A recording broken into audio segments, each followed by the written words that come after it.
Hi everybody, Jo here again. Thanks so much for popping in. As always, I'm looking forward to spending some crafty time with you, and today I thought we'd make a couple of gift tags. And the reason I wanted to show you the gift tags is because it all starts with one of our lovely scenescapes. Now, I know when we released these sold out very quickly, but the crafty fairies are working really hard getting them back in. You know, if anything does sell out, Lavinia works so hard to get the products back in as soon as they can, and will let everyone know on social media. So always make sure you sign up for the newsletter, the email, because that will help. Anyway, I was just thinking of different ways because a few people got in touch and said they never know what to do with the scenescapes. So this one is perfect for a DL card or a slimline card, and this is called Dreamwave, the one I'm using today. And I have to say, what is fabulous is that you get 4 in each pack, and I was just looking, 220 GM card, because I know you're going to ask me, and you know me, my memory doesn't work well at the minute, so I forget, but there you go, it says it there. And I just thought we'd go for something a bit different and I've created 2 lovely tags, and they started with the framelets, and you can get these from Lavinia. You've got a die cutting machine, and I'm just going to pop these up here just to show you. And I managed to create the large one, look, and the smaller one very carefully out of my one scenescape. So you have to judge it very carefully, but look, it is possible. And what I'm going to do is create the larger one today. The smaller one, look, is just, sounds daft, but a smaller version. So I'm going to pop these to one side, never have much room. And what I tend to do with these is so when I created it, because I know some of you are going to ask, I took the larger one from the top, look, and my smaller tag from the bottom, just because I felt that worked better with the colour tones for me. I always decorate the back first. So what I did was I looked at the colours, and so the colours of ink I'm thinking to blend, I've got confetti, dark denim and pine. And the reason I do the back first is because then I can concentrate on the front. What I found was if I did the front first, when I turned it over, if I spoilt anything on there, whereas the back, it's not as important, in my opinion. So I'm going to start with the pink first. And I'm looking, there's pink sort of round this base bit here. So all I'm going to do is blend some pink ink, and I'm actually going to go for that side and that corner. And I want to leave a bit of space in the middle, just so that there's somewhere for me to write my lovely message. And we'll probably add a bit of green there and a little bit there. And then come in with the blue. I'm going to be a bit more gentle with the blue because obviously it's the darker colour. And I'm just creating a bit of a background. Now you could just use one colour. I could have gone in with the dark denim all the way around. But for me, I just think it blends nicely, especially when we've got all those colours on the front. And I'm just going to come in with the green and blend that round. Now I'm going to put the lids on those. And then I want to add, because we've got orbs on the front, just so it matches and looks lovely, we can add some orbs. So for this, I'm going to come in with the Brilliance, the Moonlight White. Now, I've had this a while. Little tip, make sure you do keep this plastic. So it's good to use it because I've not used it for a bit now. And white orbs, got to be, hasn't it? So let's concentrate on this corner first. And I'm just going to come in. And I've got a small brush, one of the number 3 brushes. And I actually keep this for this ink pad. I thought what I might do is actually write white on it, and then I know it's the one for white. But I like to keep one. Now, a few of you have asked about washing. For me, I don't wash my brushes. It's just me, never have. I just find, for me, they behave better if I don't wash them. I tend to keep, especially ones like this, for specific uses. I'm just going to turn that round and just add a little bit at the top, look. So if I go there, but don't go over the edge. So I tend to write on them, or if I go from, say, like a light green to a dark green, or a dark green to a light green, I would just clean my brush. Right, I need one more there just to be pedantic. I just wipe it on my Inky Binky or a piece of kitchen roll. Right, we'll let that dry. So pop that back on there.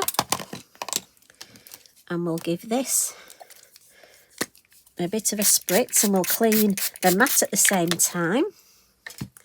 Again, keep it all clean and tidy. Look after your products and everything you've bought, and then it'll last longer. Well, that's my theory anyway. I know it's not everybody, so please don't shout at me. And then last little finishing trick. For the white orbs, I'm just going to add, with my white gel pen, a little dot in the middle of some of them, and you can put dots on the card. Now, I could splash water on this, but I don't want to, because I want to stamp on the front, I don't want to spend time drying the card. So for me, that's why I haven't splashed water. And I think this gives me a nice effect as it is. And that just adds a little bit of interest to the back. And I've got room there to write my lovely message. So, onto the front. Now, we're going to use a lovely stamp called the Snow Shrub. Now, if you haven't got this, honestly, this is fabulous. And look at that. You can do so much with it. You can add, if you've got any lovely berries, or it works well on tags, you could do a matching card. So much you can do with it. But one of the other questions I've been asked is about embossing powder. So I'm going to use the opaque bright white. Because again, you've asked me with these scenescapes, can you emboss on them? So again, I've listened. So I'm coming in with my Versamark. So this is my sticky ink. And do make sure you've got a clean stamp. Now, I know some of you wouldn't, but, you know, look at this. I know it works just the same if it's got ink on, but I like a nice clean one. It's always a good fun thing to do at workshops when you use a sticky ink pad, a Versamark, and you ask everyone to hold theirs up so everybody can see what it looks like. Now, if you're worried about embossing powder bits, you can use your anti-static bag. But my theory is if I get any white, it will just look like snow, and I'm sticking to it. So I'm going to put that there, and we'll give that a good.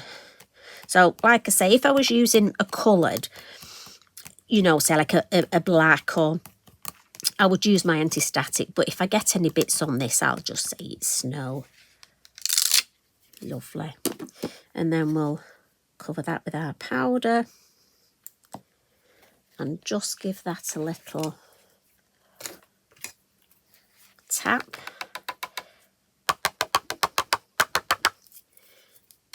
And just gently brush.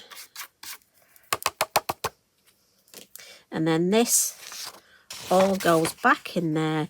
I love embossing. It still amazes me how much goes back in the pot. I don't know about you, but I find it's like magic. More seems to go back in the pot. And then we're going to heat this. So I'm going to get my heat tool. And the best thing for embossing, in my opinion, is switch your heat tool on first and let it heat up. So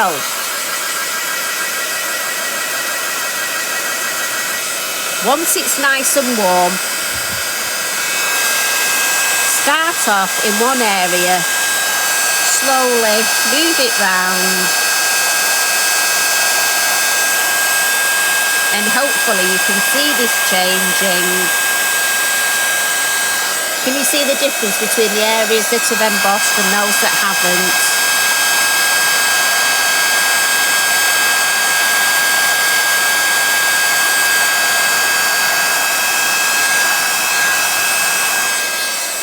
And switch it off. So for me, what's nice about this is just methodically go all the way round.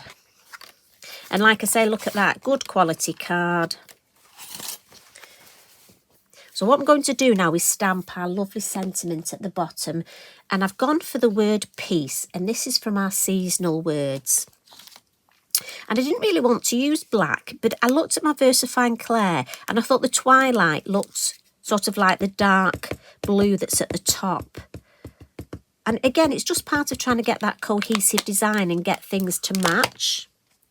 So we'll stamp this in this space here. So as I say, Scenescapes, you can stamp on them, emboss on them. Really just have a play, add your colours, inks. Now, my idea behind this was to make what could be a relatively quick tag. So I went on the word peace. We've got robins on our lovely, now let me just check what these are called, songbird. In my head I want to say bird song, so now my robin's facing this way, but that doesn't matter, we'll have him. And I just tend to use my scissors.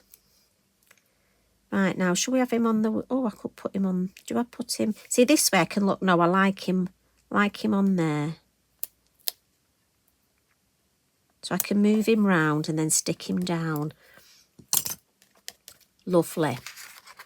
Now, couple little finishing tricks. My suggestion is, I've got my lovely craft yarns here. I'm going to add these now, because once I start putting Posca and glitter on, I won't be able to lift it up as easily. So we'll put these lovely yarns, and I've gone for colours from different sets. So unfortunately I can't tell you which set, because I've sort of mixed my colours up. I've gone for a bit of a purple from one set and a white from another. So with the orbs, I want to make them stand out a little bit more. So again, just with my lovely gel pen, look. And if I just show you a couple, look at the difference if you put that white dot in the middle. So just to highlight them, we'll just add a little white dot in a few, look. And while we're at it, I'm just going to add a little bit under the word peace, just so it looks a little bit like we've got a bit of snow there. I'm not going to overdo it, but just a little bit so it sort of grounds the word. And we'll add a couple more dots. And then we're going to come in with some Posca, some stickles, and some lovely liquid pearls. Now, the order you do this really depends on how you feel. And for me, I'm thinking I'm going to go stickles first. So I just want to add a little bit. Now, normally I paint this on, as you know, but I want to look it like it's just snow catching the top of the branches. So I'm going to be brave and put it straight on. And I'm not putting it all over. I'm just catching and just the top of the word peace and a little bit. So I'm not overcooking it with the stickles. And this one is Stardust. So can you see? It just looks like it's on the top and it's that lovely snow. And then my liquid pearls. And this is Merlot. And this is why I decorated the back first, so that I can then leave this to dry. And like I said, that's why I've put my threads in now, because there's nothing worse than putting all these things on the front that need to dry, and then you go and stick your finger in them. I mean, have you done that? Because I have. So note to self, liquid pearls, lovely, but just give it a little test. You see, it did a bit of a spit there. Now, hopefully it's done it once, so it won't do it again. So I'm just going to add some berries. And I'm just being mindful where to pop these lovely berries. And I'm just avoiding where I've put the stickles. And again, you just sort of gently touch the Scenescape and then lift straight up. Right, let's have a look. Maybe another one here. here, here, here. I don't want to overcook it, do I? Last one there, straight up, lovely. And obviously I need to just wipe up my little test area. And finally some Posca snow. So again, shake my Posca. And then we'll just come in with some light taps. Or you know what, if you're in a bad mood, but I can't imagine any of you lovely people being in a bad mood. And I'm just directing it around, there we go, around and away from the robin. I don't want any on my lovely robin. If you're worried about it, you can always leave your sticker and add it at the end. If you're worried about getting snow all over him. But look at that. I just think that's a lovely, lovely tag. And as I say, it didn't take long at all. The smaller tag, all I've done is put part of our lovely stamp on. I've left this without a sentiment. But there's another little robin. You could add another robin on here. And again, look at those liquid pearls. They dry beautifully, make lovely berries. And there's the one that's already dry. You get a better look at that one. And I think that's sparkle. But you know, you could batch tag make these. And as I say, 2 from each scenescape. So I hope you've enjoyed that. And I hope it's answered those of you that have asked me questions about what we can do with the scenescapes. Just to give you other ideas of what to do with them. If you're going to use them, or as you use them, I'd love to see what you do. I bet you can come up with other ideas. And what's lovely is we can share and we can inspire each other. And that's what I love about the Lavinia family. We're such a caring and helpful lot. Well, I hope we are. Anyway, I'll see you again soon. I think I've talked enough. Carl says I talk too much. There's a reason I was called Chatterbox when I was a child. I've let a little secret out there, haven't I? That was my nickname, Chatterbox. I have had a few nicknames, but we'll stick with that one. Anyway, I'll see you again soon. Take care. Love and hugs from me. Bye for now.